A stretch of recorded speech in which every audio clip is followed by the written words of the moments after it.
இவ்வளவு நேரம்? 4வது தெரு முனைக்கு போயிட்டு வரதுக்கு உனக்கு இவ்வளவு நேரமா? மா, அந்த போட்டு ரிப்பேர்கார அங்க இல்லம்மா. என்ன? 2 தெரு தள்ளி போய் ஒரு ஆள்கிட்ட பேசி கையோட கூட்டு வந்துட்டேன். எங்கடா அவன்? இதோ வெளியே தான் நிக்கிறான். மா, பூமிகா வெளியே அனுப்பிச்சிட்டியா? இன்னும் இல்லடா. என்ன சொல்லி வெளில அனுப்புறதுன்னு எனக்கு ஒண்ணுமே புரியலடா. என்னம்மா ஒண்ணும் புரியலங்கிற? சாவி ரிப்பேர்காரன் வேற வெயிட் பண்ணிட்டு இருக்காம்மா. நானே அவனை கஷ்டப்பட்டு கூட்டு வந்திருக்கேன். நீ வேற அவனை காக்க வைக்காதம்மா. இந்த பீரோ திறக்கிறதுக்கு 1008 கேள்வி கேட்கிறாமா. இது உங்க வீடா, சொந்த வீடா, இல்ல வாடகை வீடா? அந்த பீரோ உங்க சொந்த பீரோவா? எப்படி சாவி தொலைஞ்சு போச்சுன்னு இப்படி கேள்வி மேல கேள்வி கேட்கறாமா. ஏன்டா இவ்வளவு கேள்வி கேட்கறேன்னு கேட்டதுக்கு அவன் என்ன சொன்னா தெரியுமா? நீங்க பாட்டுக்கு விருந்தாளியா வந்த இடத்துல பீரோ திறப்பீங்க, நான் திறந்து கொடுத்தேன்னு வச்சுங்க, போலீஸ் என்ன கூட்டு போய் முட்டியை பேத்துருவாங்க, அதனாலதான் நான் இவ்வளவு கேள்வி மேல கேள்வி கேட்கறேன், தப்பா நினைச்சுக்காதுங்க அப்படின்றான். முதல்ல அந்த பூமிக்கா வெளியே அனுப்புற வேலையை பார்ப்போமா? வாடா.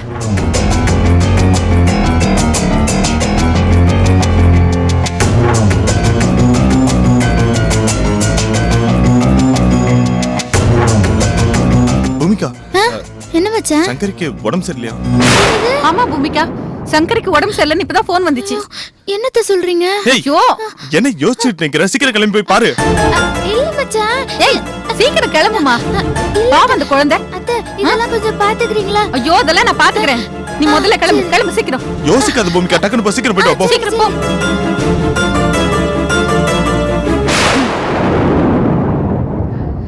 எப்படியோ அனுப்பியாச்சு. இப்ப வீட்டை விட்டு அந்த தெருவு தாண்டி போன உடனே அந்த சாவிக்காரனை கூட்டு வந்துடுறேன். சரி, சீக்கிரம் போ.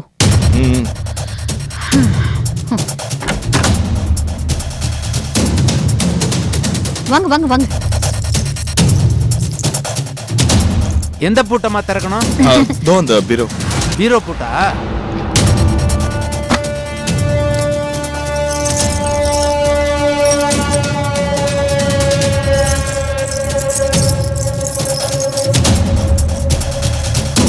ஐயோ, வரத்துக்குள்ள கொடுக்கணும்டா.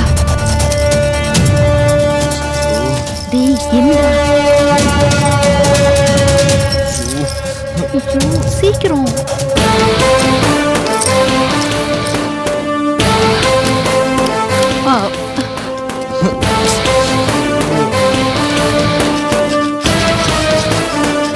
அவ வரத்துக்குள்ள கொடுக்கணும்டா.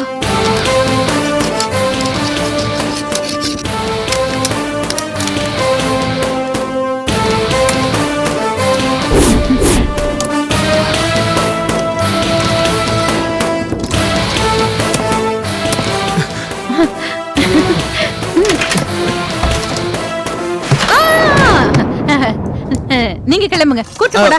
வாங்க வாங்க, இதெல்லாம் எடுத்துக்கங்க. போங்க வாங்க போங்க. வாங்க. அப்பா,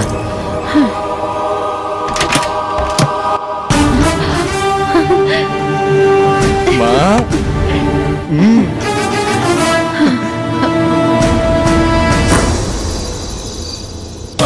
அந்த அர்ச்சனா என்னடானா பொண்ணுரங்கத்தை தன் கர்ப்பவாயிர காமிச்சு வலிச்சு போட பாக்குறா. அவங்க 2 பேருக்குள்ள அந்த அட்டாச்மெண்ட் வந்துருச்சுன்னா நம்ம கதி அதோ கதிதான். என்ன பண்றது? 1 மாசத்துக்கு பொண்ணுரங்கத்தையும் அர்ச்சனாவையும் பிரிச்சு வச்சாதான் நான் நினைக்கிற மாதிரி இந்த வீட்டுல அதிகாரம் பண்ண முடியும். அர்ச்சனா இன்னும் வரல, எங்க இருக்காரு? போய் பாப்பா.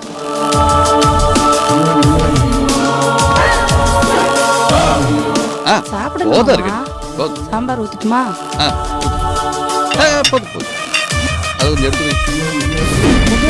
பேசலான்னு பார்த்தா தர்கானியும் கூடயே இருக்காளே. நல்லா சாப்பிடுங்க. வரேன். ரமாமணி ரமாமணி ரமாமணி சட்னி போட்டு பேசாம நான் பொண்ணுரங்க அண்ணன்ட்டு பேசணும், சரியா? அருக்காணி கிட்ட ஏதாவது ஒரு காரணம் சொல்லி இங்க கூட்டிட்டு போ. நான் எப்படி போய் கூப்பிட முடியும்? எப்படியாவது கூட்டிட்டு போ. போறேன். இவ ஒருத்தி என்ன சொல்றது? என்ன சொல்லலாம்? அம்மா, அருக்காணி ரமாமணி என்னாச்சு உனக்கு? எனக்கு ரொம்ப தலைவலிக்குதா இருக்கா நீ தைல ஏதாவது வச்சிருக்கியா? நம்ம ரூம்ல தான் இருக்கு, போய் எடுத்துக்க போ. ரூமையே அலசி தேடி பார்த்துட்டேன், எங்கேயுமே இல்ல. ஏய் அங்கதான் வச்ச, போய் எடுத்துக்க போ. நான் மாமாக்கு டிஃபன் வச்சிட்டு இருக்கேன்ல. அர்கனி பாவம் போய் தேடி விடு. சரி போ. நீயே வந்து எடுத்து கொடு. ரொம்ப தலைவலிக்குது.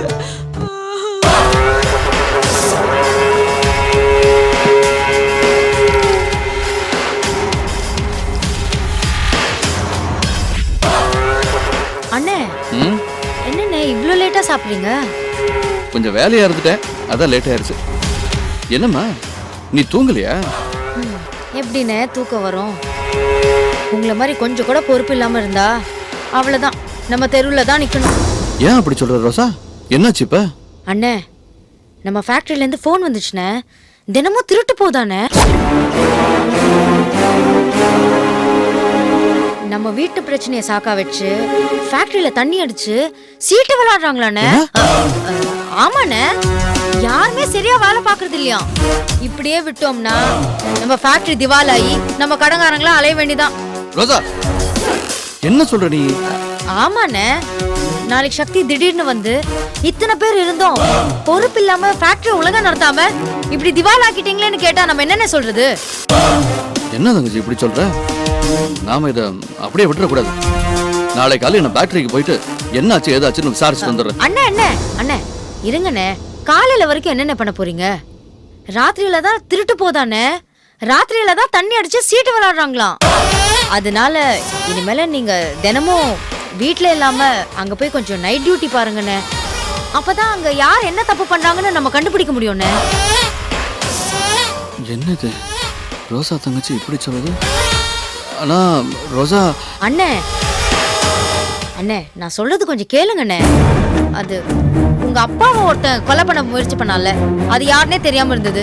ஏன் போலீஸ்னாலேயே கண்டுபிடிக்க முடியாம இருந்தது. ஆனா நீங்க உங்க அப்பாக்கு பாதுகாப்பா இருக்கிறதுக்கு ஹாஸ்பிட்டல் போனீங்க. திருடன நீங்க பிடிக்கலையா? போலீஸாலேயே முடியாதத நீங்க சாதிச்சீங்கண்ணே. அதே மாதிரிதான் கம்பெனிக்கு நீங்க போனாதான் கம்பெனி ஒழுங்கா இருக்கும். நாளைக்கு சக்தி வந்து கேட்டா கூட நீங்க தானே என்ன பதில் சொல்லி ஆகணும். சரி ரோசா, நீ சொல்றதும் சரியா. நான் இப்ப போய் பார்த்துட்டு வந்துடுறேன். சரிண்ணே.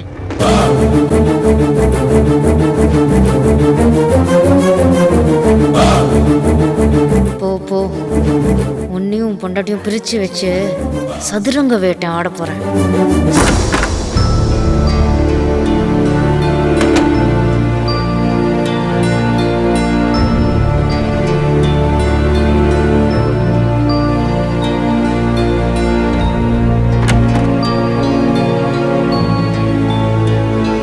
மாமா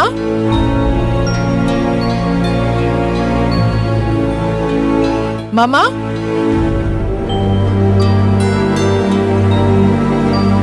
மாமா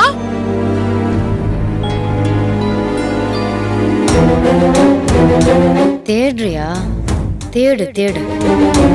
உன் ரூம்க்கு என்ன மாப் போட வச்சல, இப்ப பாத்தியா உன் புருஷனை ஃபேக்டரிக்கு நைட் வாட்ச்மேன் வேலை பார்க்க அமைச்சிருக்கேன். மாமா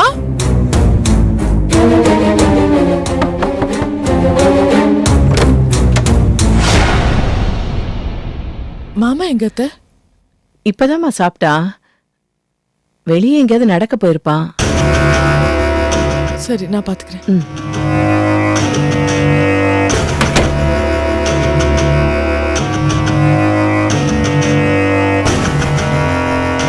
என்ன உன் அன்பு புருஷனை தேடுறியா? அவரெல்லாம் வரமாட்டார். என்ன சொல்ற நீ? ஆமா, நீ வயித்துல இருக்கிற குழந்தைய காமிச்சு பொண்ணு ரங்கத்தை வளைச்சு போட்டுக்கிட்டு புருஷ பொண்டாட்டியா வாழணும்னு நினைக்கிற. நீ போட்டு வச்ச கணக்க நான் மாத்தி காமிக்கிறேன். பொண்ணுரங்க மாமா விஷயத்துல மட்டும் என் கூட விளையாடாத. அவர் வெளுத்ததெல்லாம் பாலுன்னு நினைக்கிறாரு. அவர் இப்ப எங்க போயிருக்காரு சொல்லு. நான் தான் பொண்ணு ரங்கண்ணன உன்கிட்ட இருந்து பிரிச்சு வைக்கணும்னு ஃபேக்டரியில லட்சமா திருட்டு போகுது, அங்க யாரும் சரியா வேலை பார்க்காம ராத்திரியில எல்லாரும் தண்ணி அடிச்சு சீட்டு கட்டி விளையாடுறாங்கன்னு சொல்லி இப்படியே விட்டா ஃபேக்டரி திவால் ஆயிடும்னு தினமும் ஒரு மாசத்துக்கு நைட் டியூட்டி பாருங்கன்னு நான் தான் சொல்லி அவர் அங்க அனுப்பிச்சிருக்கேன். என்ன பாக்குற? என் பேச்சு கேட்டு பொண்ணுரங்க அண்ணன் உடனே அங்க கிளம்பி போயிருக்காரு. இனிமேல நீ பகல் டியூட்டி பார்த்து வீட்டுக்கு வந்தா பொண்ணுரங்கண்ண ஃபேக்டரிய பாத்துக்கிறதுக்கு நைட் டியூட்டிக்கு போயிடுவாரு. இப்படி 1 மாசம் 2 மாசம் சொல்லி நிரந்தரமா உங்க 2 பேரையும் பிரிச்சு வச்சிருவேன். அப்படியா? ஏன் புருஷனை எப்படி வர வைக்கணும்னு எனக்கு நல்லாவே தெரியும். நீ போய் உன் மேலேயே பாரு. கொஞ்சம் நில்லு.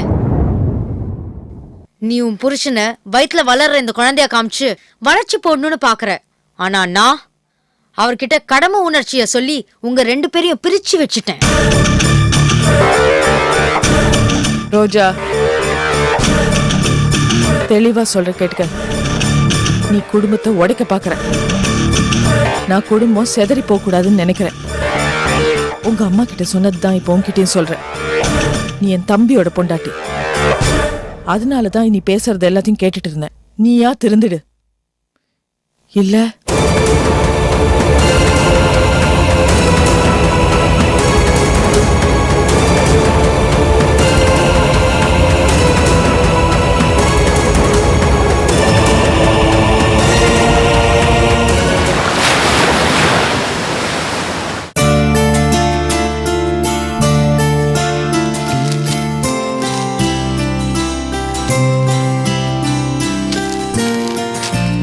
நான் பேப்பர் படிச்சுட்டு இருக்கேன்ல, படிச்சு முடிச்ச அப்புறம் எடுத்துக்க.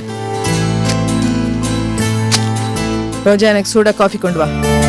ஏய், என்ன வீட்டு வேலை செய்யறவன் நினைச்சு வேலை வாங்குறியா? இதெல்லாம் இனிமேல் நடக்காது. பொண்ணுரங்கண்ணன் தவிர என்ன யாரும் வேலை வாங்க முடியாது. அவரே ஃபேக்டரிக்கு நைட் டியூட்டிக்கு போயிருக்காரு, தெரியும்ல.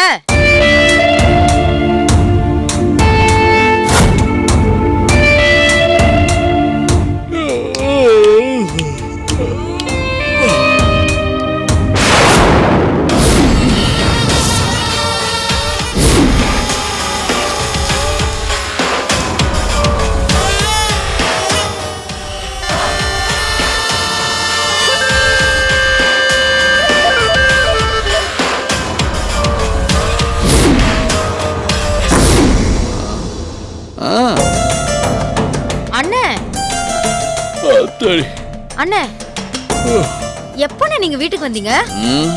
நைட்டு கிளம்பி போனேன்ல, 10வது நிமிஷமே திரும்பி வந்துட்டேன். அப்புறம் எப்படின்னு ஃபேக்டரியில நடக்கிற திருட்டெல்லாம் கண்டுபிடிக்கிறது? ரோசா, நீ புரியாம பேசிக்கிட்டு இருக்கிற. நான் ஃபேக்டரிக்கு தான் போயிட்டு இருந்தேன். அர்ச்சனாத்தையும் ஃபோன் பண்ணி வந்து எனக்கு மாத்திரை மருந்து கொடுத்துட்டு போங்கன்னு சொன்னா.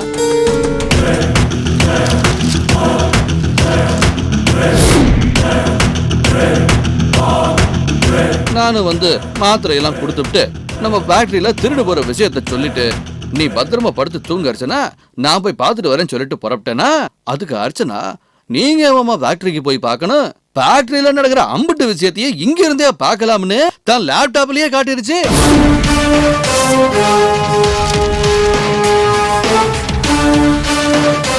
ரோசா, நீ நினைக்கிற மாதிரி ஃபேக்டரியில திருட்டெல்லாம் எதுவும் நடக்கல. எல்லாரும் நல்லதே வேலை பார்க்கறாங்க. போதுமா? நான் அந்த 4ஆம் கிளாஸ் ஒரு விவரமும் தெரியாது. என்னமோ நீ பெருசா MBA படிச்சிருக்கிறன்னு சொன்னியே, உனக்கு தான் ஒன்னும் தெரியல. என்னதே இருந்தாலும் தா கலெக்டர் மூலதே.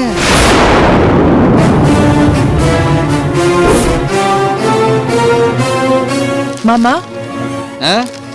அண்ணே, அண்ணே. தர்மா, என்ன அர்ச்சனா? மாமா, எனக்கு கொஞ்சம் காஃபி குடிக்கணும் போல இருக்கு. அதுக்கு என்ன அர்ச்சனா? தா இப்போ ரோசா போட்டு தர சொல்றேன். ரோசா, எனக்கு அர்ச்சனாவுக்கு நல்ல காபி போட்டு கொண்டுட்டு வா. விரட்டி வேலை வாங்குறியா? இருடி, உன்னை பாத்துக்கிறேன்.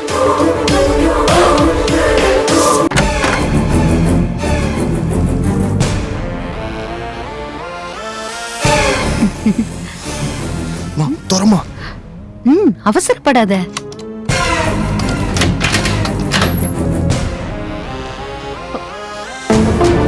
டேய்,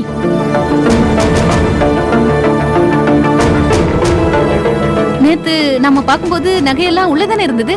இப்ப எப்படிடா மேல வந்திருக்கு? மா, அவ மலை நாட்டுக்காரிமா. இதெல்லாம் வாழ்க்கையில பார்த்து கூட இருக்க மாட்டா. நான் நினைக்கிறேன் தினமும் நைட்டு வந்து இந்த நகையெல்லாம் போட்டு அழகு பார்த்துக்கிறது, அந்த பணத்தெல்லாம் எண்ணிக்கிட்டே இருக்கிறது. என்னமா யோசிக்கிற? இல்லடா, சொந்த வீட்லயே கள்ளச்சாவி போட்டு திறக்கிற அளவுக்கு கொண்டு வந்து விட்டாளே அவ. எல்லாம் உங்க அப்பாவை சொல்லணும். அத நினைச்சாதான் ரொம்ப கேவலமா இருக்கு. நினைச்ச உடனே பணத்தை எடுத்து செலவு பண்ணிட்டு இருந்தேன், வேணுங்கிறதெல்லாம் வாங்கிட்டு இருந்தேன். இதனாலதான் அந்த கிரெடிட் கார்டு இந்த கிழமை நான் வாங்கவே இல்லை. ஆனா அப்பா அவ கையில குத்து சாவி கொடுத்தாலும் கொடுத்தாரு. வண்டிக்கு பெட்ரோல் கூட இவகிட்ட கெஞ்ச வச்சால. இவளுக்கு ஏதாவது பண்ணியே ஆகணுமா? ம்? என்னமா பண்றது இப்போ?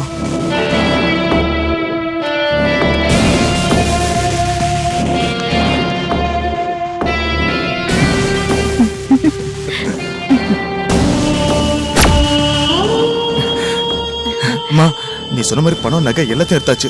இப்ப என்ன பண்றது? ஆ? அவ நம்ம கண்ணுல விரல விட்டு ஆட்டினால, இத வச்சு அவளை என்ன பண்றேன்னு பாரு. அவ இந்த வீட்டை விட்டு ஓடணும்டா. நீ இந்த பக்கம் வா சீக்கிரம்.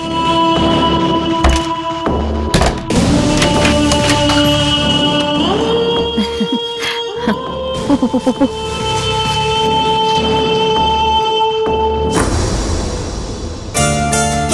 அர்ச்சனா, அது உனக்காக சூட இட்லி எடுத்து வச்சிருக்கிறேன். வந்து 2 இட்லி சாப்பிட்டு கிளம்பிக்க. ஐயோ இல்ல மாமா, ரொம்ப லேட் ஆச்சு. நான் சீக்கிரமா போனோம். போலாம் போலாம். 2 இட்லி சாப்பிடுறதுனால ஒன்றும் நேரம் பெருசா ஆயிர போறதுல. வா. இல்ல மாமா, நான் சீக்கிரம். ஐயோ ஒரு நிமிஷம். என்ன நல்லா இருக்குது. இப்படி ஆளா வரகுது. சாப்பிடாம இருந்தா அப்புறம் என்ன பண்றது? குழந்தை என்ன ஆகுறது? சாப்பிட்டுதே போகணும் இன்னைக்கு. அர்ச்சனா, ஆபீஸ் கிளம்பிட்டியாமா? சாப்பிட்டுட்டு போமா. இல்லத்த, ரொம்ப லேட் ஆயிடுச்சு. என்னம்மா அவ்வளவு அவசரம்? சாப்பிட்டுட்டு போ. எனக்கு பசி இல்லத்த, ரொம்ப லேட் ஆயிடுச்சு. ஆபீஸ்ல ரொம்ப வேலை இருக்கு. இந்நேரம் நான் ஆபீஸ்ல இருக்கணும். ஏமா நீ ஒரு கலெக்டர், கொஞ்சம் லேட்டா போனா என்னம்மா? இல்லத்த. ஹலோ, நான் கிளம்பிட்டேன். இன்னும் 10 நிமிஷத்துல அங்க இருப்பேன். அத வரது. சரி, ரொம்ப சரி. லேட் ஆயிடுச்சு. அர்ச்சனா இரு. ஷோ என்ன? 2 இட்லி தான், அதுவும் சூடா இருக்குது. வெறும் வயிற்றுல கிளம்ப கூடாது. வா, வந்து உட்காந்து சாப்பிட்டு கிளம்பு. சொன்னா புரிஞ்சுக்க மாமா. உட்காந்து சாப்பிடலாம் நேரம் இல்ல. அப்ப நின்னு சாப்பிட்டுக்கோ. ஷோ புள்ளதாச்சும் வெறும் வயிற்றோட போக கூடாது அர்ச்சனா. சொன்னா நீ தான் புரிஞ்சுக்க மாட்டேங்கிற. இன்னைக்கு நீ சாப்பிட்டு தான் போகணும், புரியுதா? என்ன சொல்றத கேளு அர்ச்சனா. வெறும் வயிற்றோட நீ போக கூடாது. உடம்புக்கு ஆகாது. உன் உடம்புக்கு ஆகலைன்னா வயிற்றுல இருக்கிற என் குழந்தைக்கு ஆகாதுல்ல. நீங்க சொல்றது எனக்கு புரியுது மாமா. இன்னைக்கு புதன்கிழமை, மக்கள் குறையெல்லாம் நான் நேர்ல கேக்குற நாள். ஜனங்கள்லாம் என்கிட்ட மனு கொடுக்கறதுக்காக எனக்காக காத்துட்டு இருப்பாங்க. நான் சாப்பிட்டு சாவாசமா போன நல்லா இருக்காது மாமா. நான் கிளம்புறேன் மாமா. இரு, நானும் உனக்காக தானே காத்துட்டு இருந்தேன். இப்ப என்ன, இந்த சாப்பிடு. ஆய் தர, நானே ஊட்டி விடுறேன். காட்டு. 2 இட்லி சாப்பிட நேரம் இல்லையா? அர்க்காணி, என்ன என்ன கதை வேற மாதிரி போகுது? கதையெல்லாம் கரெக்டா தான் போயிட்டு இருக்கு. அவர் பொண்டாட்டிக்கு அவர் சாப்பாடு ஊட்டிட்டு இருக்காரு. அதை பார்த்து நீ ஏன் கதை வைக்கிற? இவ ஒருத்தி. சாப்பிடு சாப்பிடு.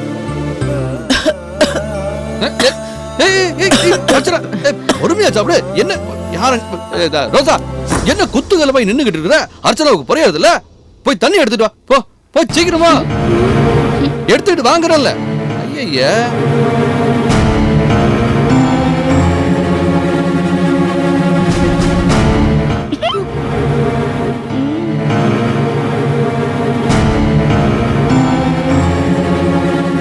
சாதாரணமாவே சாப்பாட பொறுமையா தான் சாப்பிடணும். அதுவும் இந்த நேரத்துல நீ அவசரப்படலாமா? இந்த வாங்கிக்க.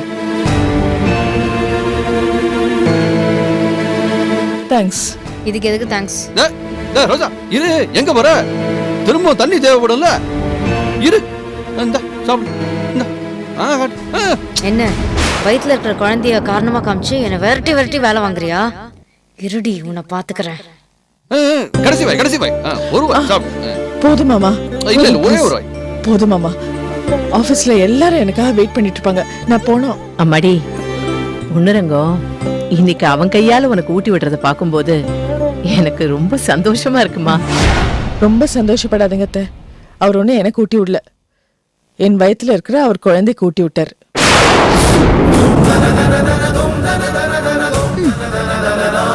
என் மேல அவருக்கு பாசம் கிடையாது. என் வயித்துல இருக்கிற அவர் குழந்தைக்கு மேலதான் அவருக்கு பாசம். அப்படித்தானே மாமா?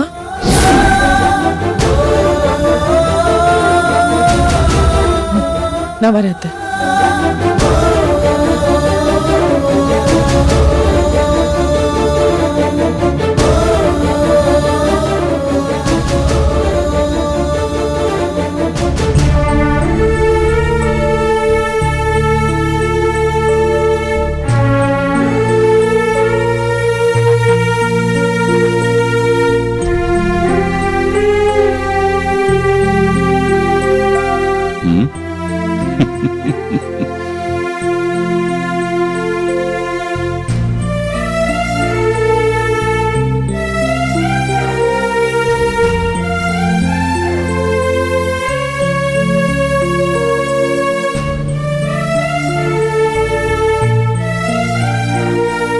என்ன பொண்ணுரங்கம், வலிக்குதா?